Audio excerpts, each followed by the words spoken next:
तो theorem 6.4 start कर रहे हैं और ये थ्योरम आज तक एग्ज़ाम में कभी नहीं पूछी गई, ठीक है। तो अगर आप इसको छोड़ना चाहें तो छोड़ सकते हैं, कोई दिक्कत की बात नहीं है, क्योंकि ये थ्योरम जो है वो बहुत लेंथी है। स्ट्रेटली बता रहा हूँ, बहुत ज़्यादा लेंथी है। आप स्टार्टिंग तो कर देते हैं उसकी, लेकिन बीच में जाने के बाद आपको लगता है यार ये थ्योरम मैंने गलत करने लग गया, मतलब मैंने गलत स्टार्ट कर दिया इसको, है ना। तो अगर आप इसको छोड़ना चाहें तो छोड़ सकते हैं, एग्जाम में नहीं पूछी जाएगी इस साल भी, और अभी तक ना पूछी गई है। इस साल तो स्पेशल है यार, इस साल तो बहुत आसान पेपर बनाना है, तो ये एग्ज़ाम में नहीं पूछेंगे, ठीक है। हाँ, अगर आप इसको सीखना चाहते हैं या फिर आप टीचर हैं, आपको पढ़नी है कि भैया ये थ्योरम है क्या, इसको कैसे प्रूफ करना है, तो आप इसको देख सकते हैं, अदरवाइज एग्जाम में नहीं आने वाली, ये पक्की बात है, ठीक है। तो देखो जी,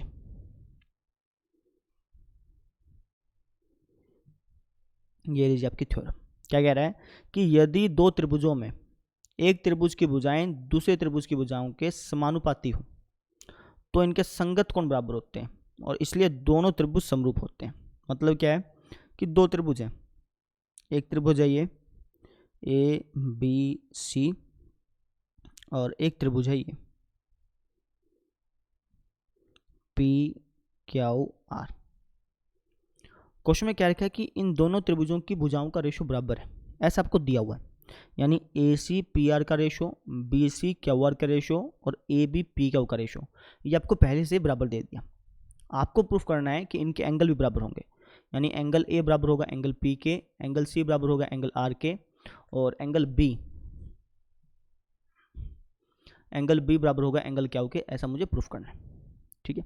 कैसे करेंगे वो समझो। सबसे पहले आप इसको लिख लो, दिया है, क्या दिया है, मुझे त्रिभुज ABC और त्रिभुज PQR, इन दोनों त्रिभुजों में मुझे रेशो बराबर दिया है, यानी AB PQ का रेशो ये बराबर मिला है BC QR के रेशो के, और ये बराबर मिला है AC PR के रेशो के। समझ में आ गई? AC PR का रेशो, AB PQ का रेशो, BC QR का रेशो, ये रेशो आपको बराबर दिया हुआ है। आपको सिद्ध करना है कि इनके संगत कोण बराबर होंगे। लिख देते हैं, सिद्ध करना है। हमें प्रूफ करना है कि एंगल A बराबर होगा एंगल P के, और एंगल C बराबर होगा एंगल R के, और एंगल B बराबर होगा एंगल Q के। ऐसा मुझे प्रूफ करना है। तो इसके लिए मैं करूँगा रचना कौन से वाली, जो हमने प्रमेय 6.3 में की थी, सेम वही रचना यहाँ पे होगी। क्या क्या था उसमें, हमने PR पर एक पॉइंट लिया था, लेट से ये पॉइंट है E, और RQ पे एक पॉइंट लिया था, लेट से पॉइंट है F। इन दोनों भुजाओं पे एक एक पॉइंट लिया था ना, और इन दोनों को दिया था जोड़। और पॉइंट इस तरीके से लिया था ताकि जो ये AC है इसकी लेंथ बराबर हो ER के, BC की लेंथ बराबर हो RF के। देखो, कहेंगे PR पर E एक बिंदु लिया, और इकट्ठा लिख देता हूँ मैं इसको, PR पर E और RQ या फिर QR कह लो, QR पर F बिंदु लिया,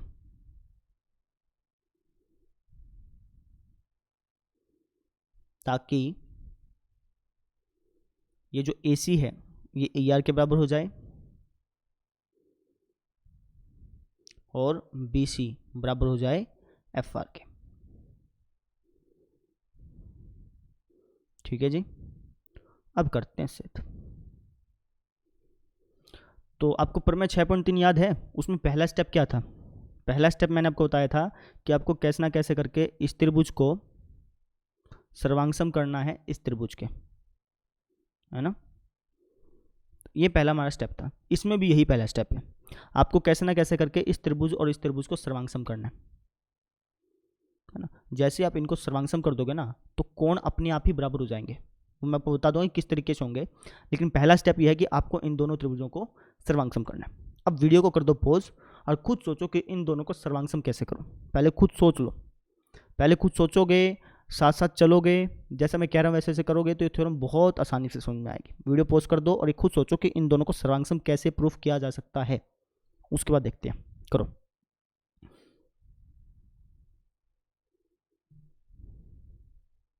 सोचा? देखो देखो, अब की बार जो है ना, इन दोनों को प्रूफ करना, इन दोनों को सर्वांगसम प्रूफ करना बहुत मुश्किल है। बहुत क्यों? देखो, पिछली बार तो क्या था यार, एंगल सी और एंगल आर ये आपको बराबर दिए थे, है ना, एंगल बराबर दिए थे, रेशियो बराबर प्रूव करने थे, तो एंगल सी और एंगल आर बराबर दिए थे। ए सी और ई आर ये अपने रचना से बराबर कर दिए थे, बी सी और आर एफ ये अपने रचना से बराबर कर दिए थे। तो वहाँ साइड एंगल साइड रूल लग गया था और वे दोनों त्रिभुज आपके सर्वांग सम हो गई थी। लेकिन यहाँ पर दिक्कत क्या है कि यहाँ पर एंगल सी और एंगल आर ये दोनों बराबर नहीं दिए हुए, है ना। आपने ए सी और ई आर को तो बराबर कर दिया रचना से, ए सी और ई आर को तो रचना से बराबर कर दिया, बी सी और आर एफ को भी रचना से बराबर कर दिया, ठीक है। लेकिन ये एंगल इस एंगल के बराबर नहीं है, बस सुनाई, तो आप इन दोनों को सर्वांग सम नहीं कर पाओगे, ठीक है। तो अब यहाँ पे मुझे बहुत सारे स्टेप करने पड़ेंगे, ठीक है, स्टेप करने पड़ेंगे। स्टेप करने के बाद मेरा एम ये होगा कि इन दोनों त्रिभुजों को सर्वांग सम कर सकूँ। अब इन दोनों को सर्वांग सम कैसे करूँगा वो समझो। मुझे इन दोनों को सर्वांग सम करना है ना, तो इसके लिए जो मुझे दिया है मैं उसकी हेल्प लूँगा। मुझे ये दिया हुआ है तो इसको मैं एक बार लिख देता हूँ।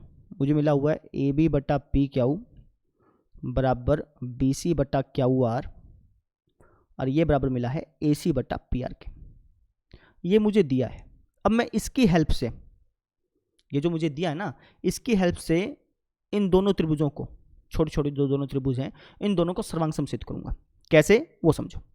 सबसे पहले मुझे दिया है, इसको मैं रचना के अकॉर्डिंग चेंज कर दूंगा।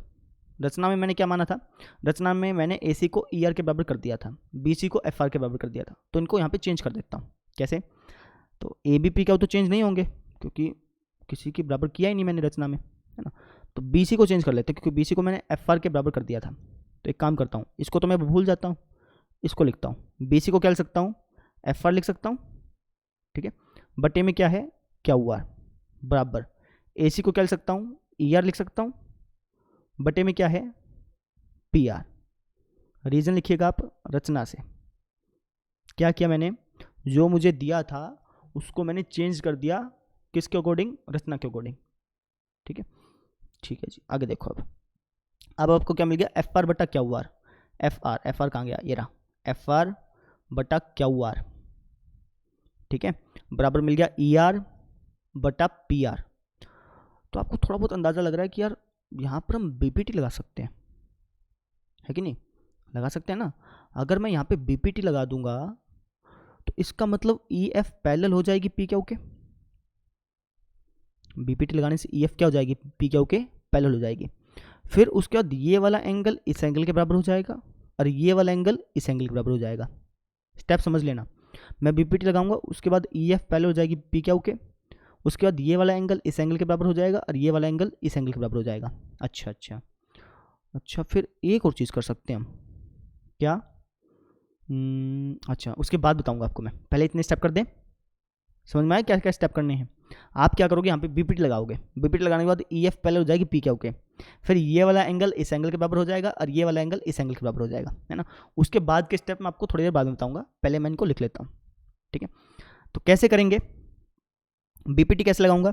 अभी आप डायरेक्टली बीपीटी नहीं लगा सकते, क्यों, क्योंकि यहाँ पे लिखा हुआ है एफ आर बटा क्यू आर। एफ आर कहाँ है, ये रहा, एफ आर बटा क्यू आर पूरा लिख दिया। बीपीटी तब लगेगी जब एफ आर बटा एफ क्यू होगा, तब समझ में आ गई। अब यहाँ पे ई आर बटा पी आर लिखा है, ई आर बटा पी आर ये पूरा, लेकिन बीपीटी कब लगती है, जब ई आर बटा ई पी हो तब। समझ में आई, है ना। तो मुझे यहाँ पे इसको चेंज करना पड़ेगा। कैसे, एफ आर में तो कोई दिक्कत नहीं है, एफ आर में कोई दिक्कत नहीं है, एफ आर चाहिए, लेकिन यहाँ पे क्यू आर लिखा हुआ है ना, ये क्यू आर लिखा हुआ है, इसमें दिक्कत है। इस क्यू आर को मुझे चेंज करना है क्यू एफ में, ताकि मैं बीपीटी लगा पाऊँ, ठीक है। तो लिखते हैं, चलो मुझे इस क्यू आर को चेंज करना है ना। तो मैंने आपको पिछले लेक्चर में बताया था कि जिसको चेंज करना हो ना तो आप उसको ऊपर ले आइए, ऊपर का मतलब न्यूमरेटर में ले आइए, है ना। तो मुझे इसको चेंज करना है तो मैं इसको ऊपर ले आऊँगा, कहने का मतलब क्यू आर को ऊपर रख दूंगा और एफ आर को नीचे रख दूंगा, रेसिप्रोकल कर दिया। सेम यहाँ पर भी रेसिप्रोकल करेंगे, पी आर को ऊपर और ई आर को नीचे, ठीक है। रीजन क्या लिखेंगे, रेसिप्रोकल करने पर। अच्छा, ये सब हम क्यों कर रहे हैं, इसलिए कर रहे हैं ताकि ये दोनों त्रिभुज हमारी सर्वांगसम हो जाएं। जैसे सर्वांगसम होंगी ना, मैं अपने आप ही कोण को बराबर दिखा दूंगा, ठीक है। बस एक अपने दिमाग में रखिए कि मुझे इन दोनों त्रिभुजों को सर्वांगसम करना है। पिछली वाली त्रिभुज में भी यही किया था और इसमें भी यही करना है, ठीक है। तो आगे देखो, मैंने क्या कर दिया, क्यू आर बटा एफ आर, यहाँ पे पी आर बटा ई आर। इसके बाद क्या करते थे, दोनों में एक एक जोड़ देते थे। लेकिन यहाँ पर अगर आप एक एक जोड़ोगे ना तो आपका आंसर नहीं आएगा।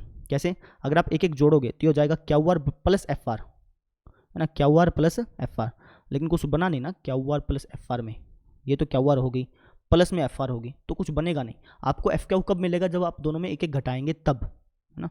घटा के दिखाता हूँ, दोनों में है ना आप एक एक घटाना, इसमें भी आप एक एक घटा लो, इसमें भी घटा दो और इसमें भी घटा दो। अब कहेंगे सर मुझे कैसे पता चलेगा कि कब एक जोड़ना है एक घटाना है?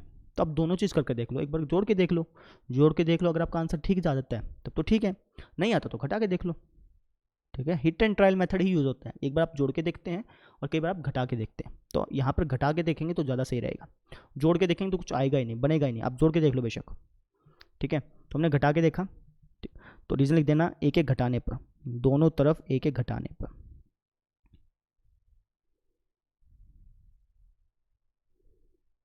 ठीक है जी। अब देखो आगे, ये जो मैं एरो मार रहा हूँ ना ये सिर्फ समझाने के लिए, आपने नहीं लिखने हैं, ठीक है। तो अगर आप इसका एलसीएम लेंगे तो इसका एलसीएम आ गया एफ आर, ऊपर हो गया Q R minus F R, बराबर इसका एलसीएम आ गया ई आर, ऊपर क्या हो गया P R minus E R. बात समझ में आई? यहाँ पे क्या हो गया Q R minus F R, Q R में से एफ आर घटा दो, क्यू आर कहाँ गया? ये रहा क्यू आर, क्यू आर में से आपने एफ आर को घटा दिया, क्या बच गया? एफ क्यू, ये बच गया जो हमारा एफ क्यू बटे में एफ आर, बराबर पी आर में से ई आर घटा दिया, पी आर ये पूरा है, इसमें से ई आर घटा दिया, क्या बच गया? पीई बटा ई आर, है ना। यानी अब मैं बीपीटी लगा सकता हूँ, ध्यान से देखो, एफ क्यू बटा एफ क्यू बटे में एफ आर हो गया और पीई बटा ई आर हो गया, पीई बटे में ई आर हो गया। यानी अब बीपीटी लगा सकते हैं। अब इसको वापस रेसिप्रोकल करना चाहें तो आप कर सकते हैं, ऐसा जरूरी नहीं है कि आपको हमेशा आर ई बटा ई पी चाहिए, ऊपर और नीचे चाहिए, ऐसा जरूरी नहीं, नीचे ऊपर भी चल सकता है, कोई समस्या नहीं, है ना। यानी अब हम यहाँ पर बीपीटी लगा सकते हैं। अगर आप इसको उल्टा करना चाहें, वापस से रेसिप्रोकल करना चाहें तो कर सकते हैं, मैं नहीं करूँगा, मैं यहाँ पर डायरेक्टली ही बीपीटी लगा दूंगा क्योंकि लगाई जा सकती है ना, ठीक है। तो अब लगाते हैं इस पर डायरेक्टली बीपीटी। अगर मैं अब इस पर बीपीटी लगाऊंगा तो मैं कह सकता हूँ कि ई एफ पैरेलल हो जाएगा पी क्यू के, तो हम लिखेंगे ई एफ पैरेलल हो जाएगा पी क्यू के। रीजन क्या लिखोगे? बीपीटी के विलोम से, बीपीटी लगानी है लेकिन उसका विलोम, क्यों? क्योंकि बीपीटी तो ये कहती थी कि जब रेखाएं समांतर होंगी तो रेशो बराबर होगा, और विलोम क्या कहता था कि जब रेशो बराबर होगा ये और ये और ये, या फिर ये ऐसे कह लो, चाहे उल्टा कह लो, जब रेशो बराबर होगा तो रेखाएं समांतर होंगी, ये बीपीटी का विलोम कहता था। तो यहाँ पे लगा बीपीटी का विलोम। यहाँ तो बात समझ में आ गई? हमने क्या कर दिया, ई एफ को पैरेलल कर दिया पी क्यू के। बात समझ में आ गई? इतना पहले नोट करो, उसके बाद फिर यहाँ से मैं स्टेप मिटा दूंगा ना, ठीक है। नोट कर लो इसको, ठीक है। देखो मैं ये स्टेप मिटा रहा हूँ क्योंकि आपको पता है कि यहाँ पे बीपीटी लगेगी, तो इसलिए मैं स्टेप मिटा रहा हूँ ताकि एक ही पेज पे आ जाए और आपको आसानी से समझ में आ जाए लास्ट में कि हमने क्या क्या किया था। लो जी, ठीक है, इतना स्टेप मिटा दिया है और इसको ले जाता हूँ मैं ऊपर, क्योंकि अब आपको पता चल जाएगा ना कि भैया ये आने के बाद मैंने बीपीटी लगाई थी। अब बीपीटी लगाने के लिए मुझे थोड़ा बहुत इसके अंदर छेड़खानी करनी पड़ी थी, है ना, वो छेड़खानी को मैंने मिटा दिया। बीपीटी लगाने के बाद ये दोनों रेखाएं समांतर होगी। ये यहाँ तक समझ में आ गई?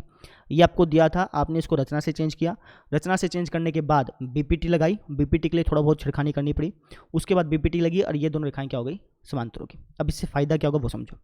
ये वाला कोण इस कोण के बराबर हो जाएगा, क्यों? क्योंकि ये दोनों रेखाएं अगर समांतर हैं तो संगत कोण बराबर होंगे। ऐसे ये वाला कोण बराबर हो जाएगा इस कोण के, है ना, संगत कोण है। तो आप लिख दीजिए कि सर एंगल ई बराबर होगा एंगल पी के। मैं इनका एंगल ई और एंगल पी नाम दे रहा हूँ, आप चाहें तो पूरा नाम दे सकते हैं, मैं छोटा इसलिए दे रहा हूँ ताकि ना आगे कन्फ्यूजन ना हो, ठीक है। एंगल ई बराबर हो गया एंगल पी के और एंगल एफ ये बराबर हो गया एंगल क्यू के। रीजन लिखेंगे संगत कोण, इसमें भी संगत कोण। यहाँ तो बात समझ में आ गई, ठीक है। अब देखो, अब थोड़ा सा ट्विस्ट आएगा। एंगल ई बराबर हुआ एंगल पी के, एंगल एफ बराबर हुआ एंगल क्यू के। अब ध्यान से देखो, ये दोनों त्रिभुज, एक ये त्रिभुज देखो आप, ठीक है, और एक देखो भाई जी ये वाली त्रिभुज पूरी, ये दोनों त्रिभुज समरूप नहीं होगी क्या? कैसे यार? इसमें दो एंगल, इसके दो एंगल, इस पूरी बड़ी त्रिभुज के दो एंगल के बराबर नहीं होंगे क्या? इसको चाहे अलग अलग बना लो, ये त्रिभुज और ये त्रिभुज, इसको मैंने अलग बना लिया, इस ग्रीन वाली को अलग से बना लिया, है ना। कलर भी उसी के अकॉर्डिंग कर देता हूँ। ये रेड वाली त्रिभुज हो गई जी, और ये हो गई आपकी ग्रीन वाली, ये वाली होगी, है ना। तो इसका ये वाला कोण इस कोण के बराबर है, ये वाला कोण इस कोण के बराबर है कि नहीं। संगत कोण बराबर किए तो थे, ये कोण इस कोण के, ये कोण इस कोण के। तो एंगल एंगल समरूपता कसौटी से ये दोनों समरूप नहीं होगी, हो गई। तो आप इसको लिखेंगे कि ये दोनों क्या हो गई, समरूप। तो कैसे लिखूंगा मैं क्या दूंगा, एंगल एंगल समरूपता कसौटी से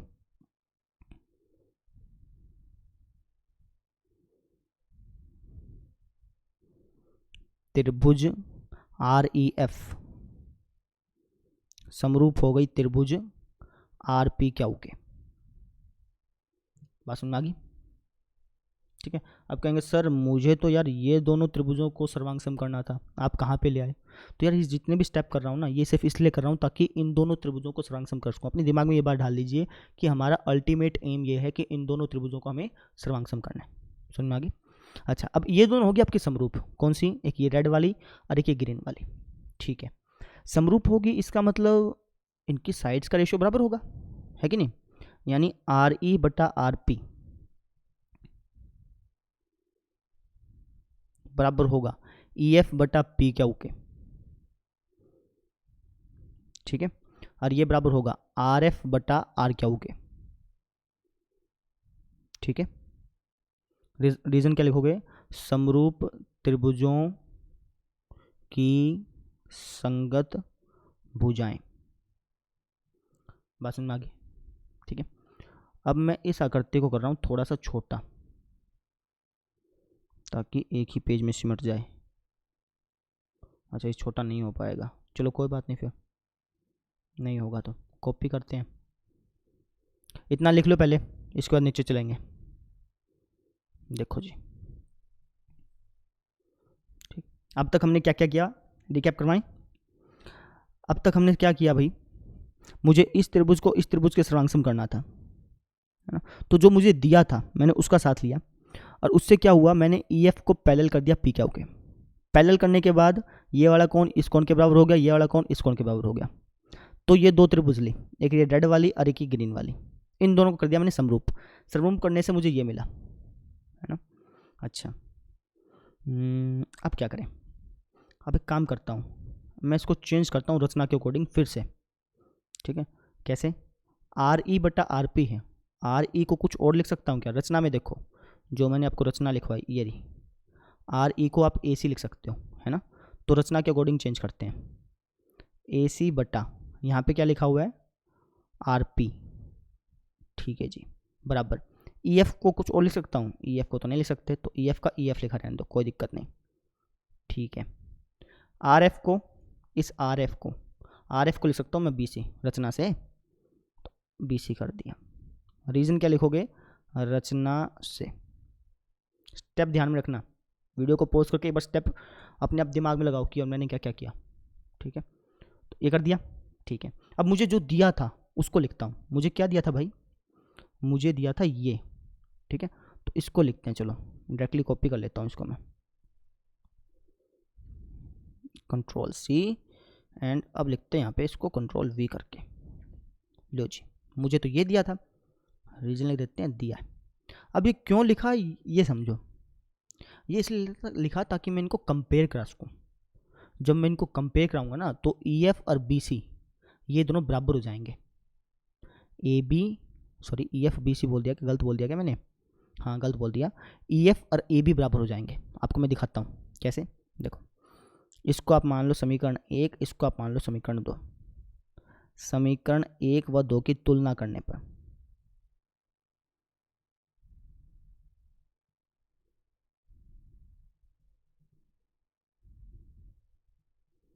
अब ध्यान से समझना, AC/RP यहाँ लिखा हुआ है और AC/RP यहाँ लिखा हुआ है, बहुत सही बात, दोनों में बराबर है, कोई दिक्कत नहीं। EF/PQ यहाँ लिखा हुआ है और यहाँ पे AB/PQ लिखा हुआ है, ध्यान से देखना, यहाँ पे लिखा हुआ है EF/PQ, यहाँ पे क्या लिखा हुआ है AB/PQ। अच्छा, यहाँ पे क्या लिखा है BC/RQ, और यहाँ पे भी क्या लिखा है BC/RQ, यानी ये चीज़ बराबर है, ये सेम है, ये सेम है, ये सेम नहीं है, तो इसका मतलब ये दोनों भी सेम होनी चाहिए। क्यों? देखो AC बटा RP इसके बराबर है, AC बटा RP इसके बराबर है, तो इसका मतलब ये दोनों भी तो बराबर होने चाहिए, है कि नहीं? होने चाहिए ना। तो आप लिख देंगे समीकरण 1 व 2 की तुलना करने पर हम क्या पाते हैं कि EF बटा PQ बराबर होगा AB बटा PQ के। समझ में आई? PQ से PQ कैंसिल आउट, यहाँ पे क्या बच गया EF और यहाँ पे क्या बच गया AB। ठीक है, ये वाला स्टेप समझ में आया यार? ये देखो, ये और ये सेम चीज़ है, ये और ये सेम चीज़ है, ये दोनों अलग अलग थी, तो हमने यहाँ पे देखा यार ये वाली चीज़ इसके बराबर है, ये वाली चीज़ इसके बराबर है, तो इसका मतलब ये दोनों भी तो बराबर होनी चाहिए, ये दोनों सेम है ना। AC बटा PR यहाँ पे भी है, AC बटा PR यहाँ पे भी है, AC बटा PR इसके बराबर है, AC बटा PR इसके बराबर है, तो इसका मतलब ये दोनों बराबर होनी चाहिए, ऑब्वियस सी बात है। तो यही मैंने लिखा।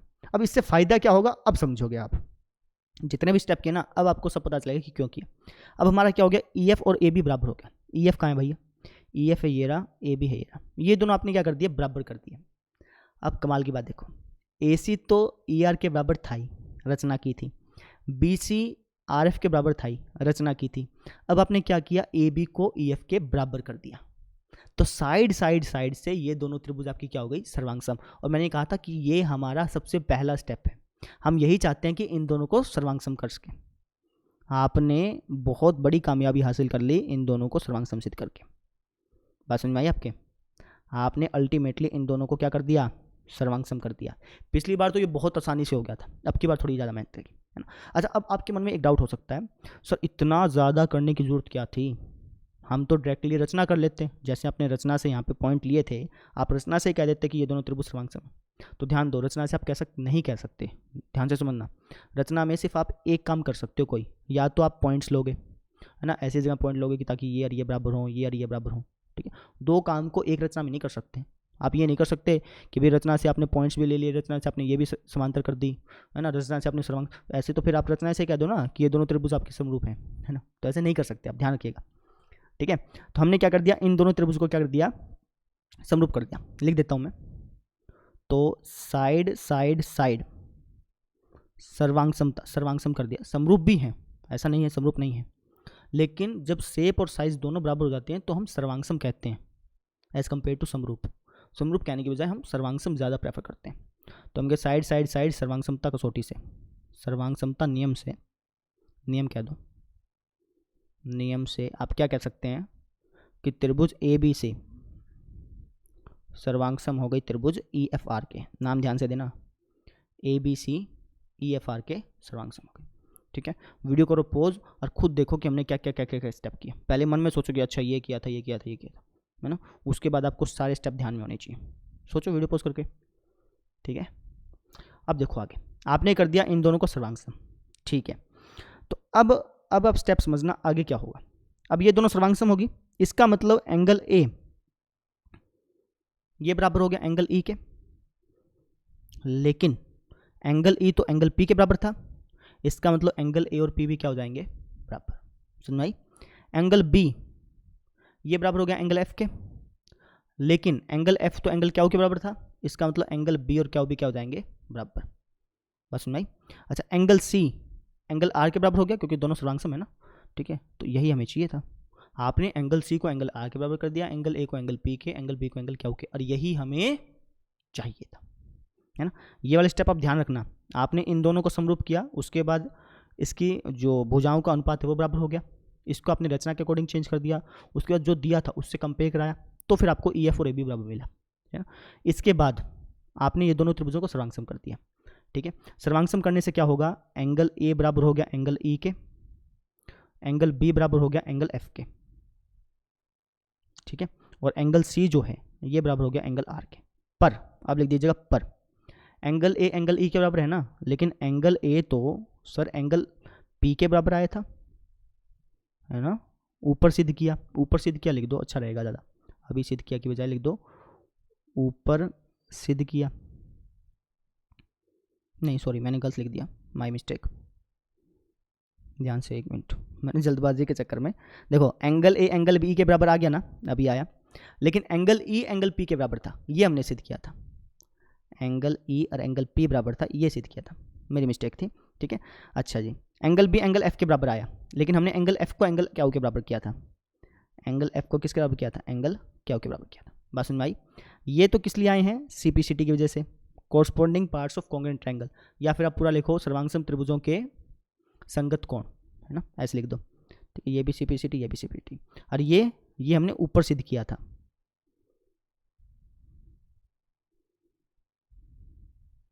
इसका भी रीजन लिख दीजिए।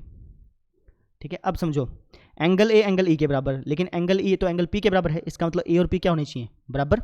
यहां लिख दो, तो एंगल ए बराबर हो गया एंगल पी के जी। ठीक है, एंगल बी एंगल एफ के बराबर, लेकिन एंगल एफ तो एंगल क्यू के बराबर है, इसका मतलब एंगल ए बी और एंगल क्यू ये क्या हो गए, बराबर हो गए। ठीक है, अच्छा जी, एंगल सी एंगल आर के बराबर है, इसमें तो कोई दिक्कत ही नहीं है, तो एंगल सी बराबर हो गया एंगल आर के।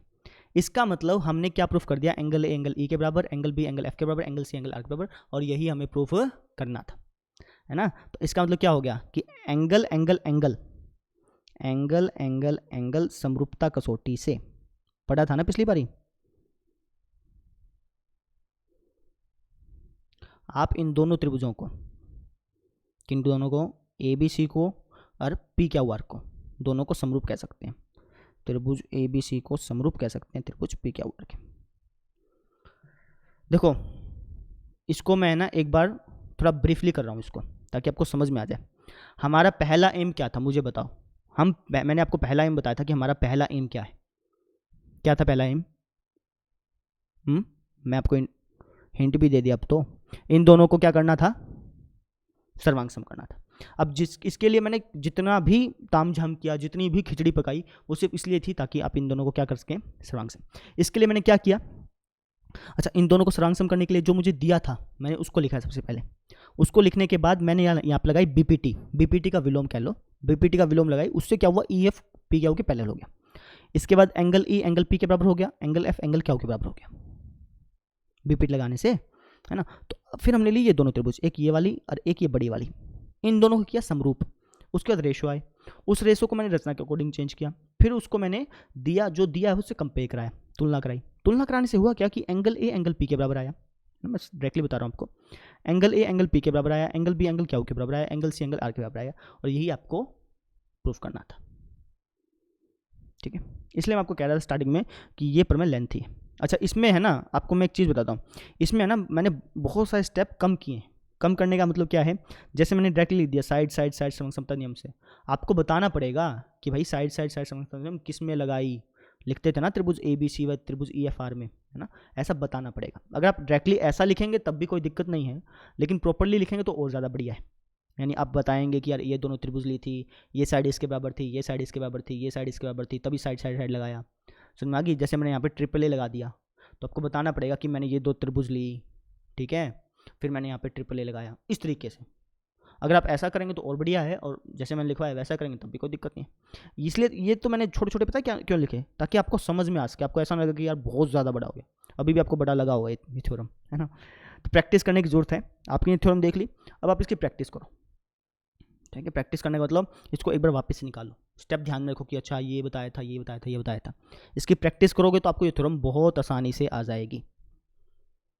ठीक, तो बस ये बात करनी थी। अच्छा, एक और बात बता देता हूँ, आपको पहले बता दी थी मैंने, ये थ्योरम एग्जाम में नहीं पूछी जाएगी, तो अपने दिमाग से ये टेंशन निकाल दो कि ये थ्योरम नहीं आई तो फिर मेरे नंबर कट सकते हैं। ये थ्योरम एग्जाम में नहीं आएगी, क्योंकि अभी तक नहीं आई है और इस साल तो आनी भी नहीं है। पेंडेमिक वैसे चल रहा है, सरकार खुद सोचेगी कि यार एग्ज़ाम आसान से आसान बनाएं, तो इस साल तो नहीं आने वाला। ठीक है, सो थैंक यू, और कल मिलते हैं, फिर कल करते हैं अगली थ्योरम। अगली थ्योरम आसान है। ठीक है, बाय।